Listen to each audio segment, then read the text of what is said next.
India Pacific economic cooperation.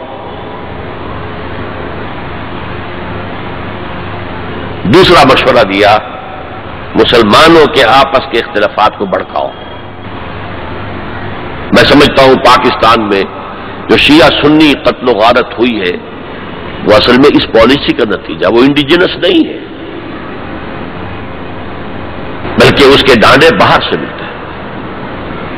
वरना शिया Sunni side by side रहते हैं, कभी कोई अवामी फसाद तो हुआ ही नहीं हुआ। शिया सुन्नी का कोई अवामी फसाद कभी हुआ ही नहीं, आज तक नहीं हुआ।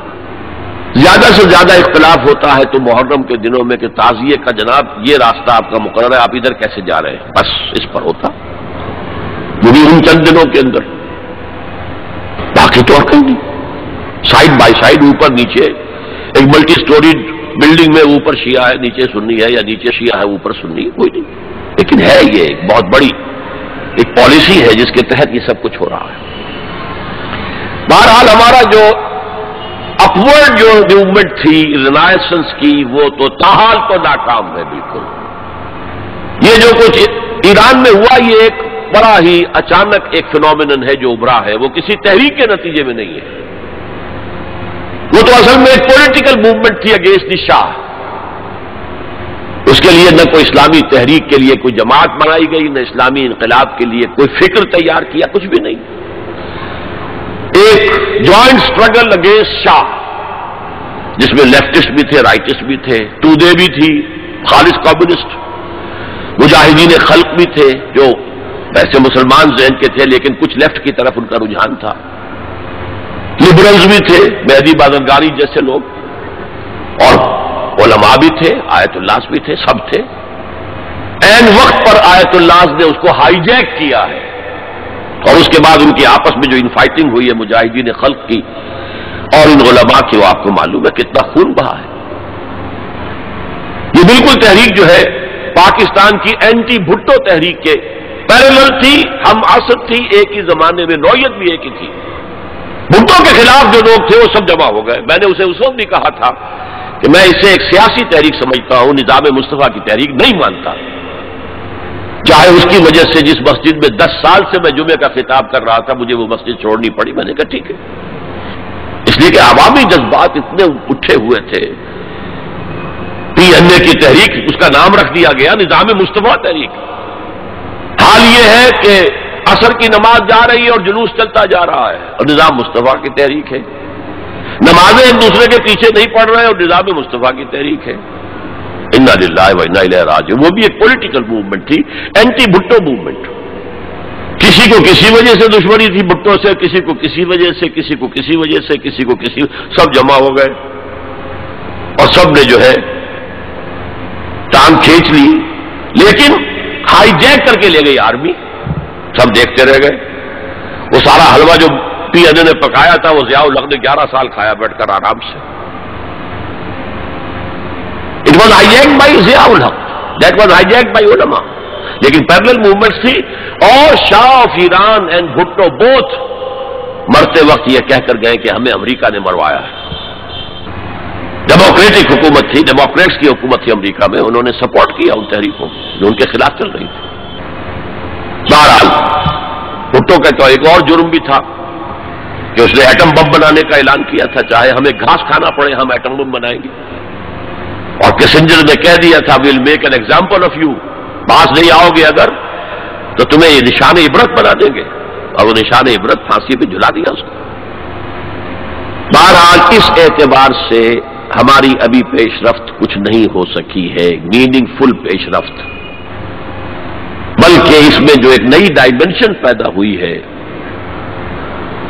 अफगानिस्तान फिनोमिनन के नतीजे में, जो अलकायदा और उसामा इब्न लादेन और उनके हम ख्याल लोगों ने जिस तरह का तरीक़ेकार इख्तियार किया है, जज्बा तो जाहिर बात है कि उनका मजहबी है, जाने देना आसान काम तो नहीं, लेकिन ये जो दहशतगर्दी का तरीका इख्तियार किया है ये काउंटर प्रोडक्टिव है, नुकसानदेह है, इसका फायदा कुछ नहीं, कुछ हासिल नहीं होगा।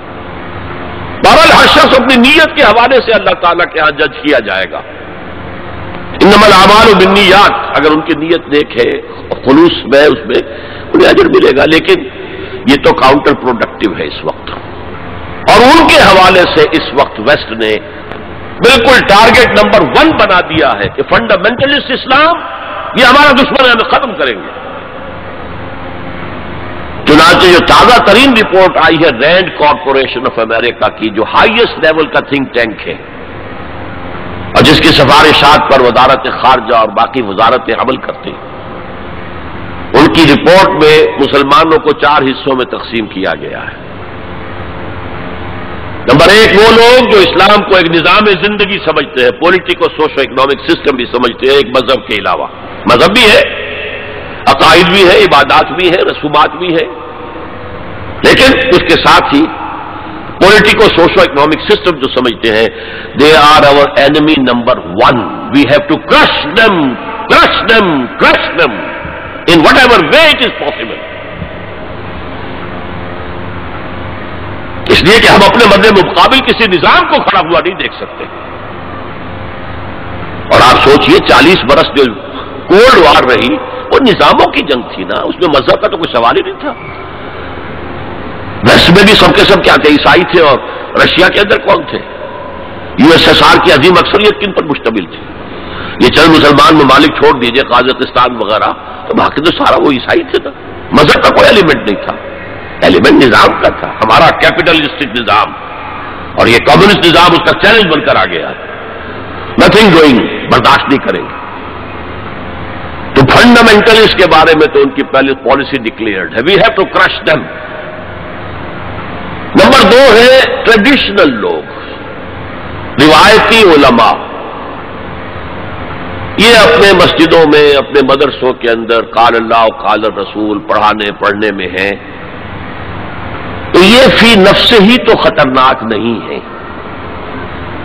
لیکن اگر یہ فنڈامنٹلسٹ کے ساتھ مل جائے تو بہت خطرناک ہے. اس لیے کہ ان کے پاس جو ہے لوگوں کے ساتھ رابطے کا مستقل ذریعہ موجود ہے. ہر جمعے کو جلسہ عام ہو رہا ہے. چھوٹا سا جلسہ کرنے کے لیے بھی آپ کو کتنے پاپڑ بیلنے پڑتے ہیں، اس کا اشتہار شائع کیجئے، اس کی ڈنڈوریاں کیجئے، اس کا اعلان کیجئے. وہ کتنے آئیں گے؟ 200-400 آ گئے تو بڑی بات ہے. یہاں وہ کچے دھاگے سے بندھے آ رہے ہیں، نہا دھو کر کپڑے بدل کر عطر لگا کر چلے آ رہے ہیں.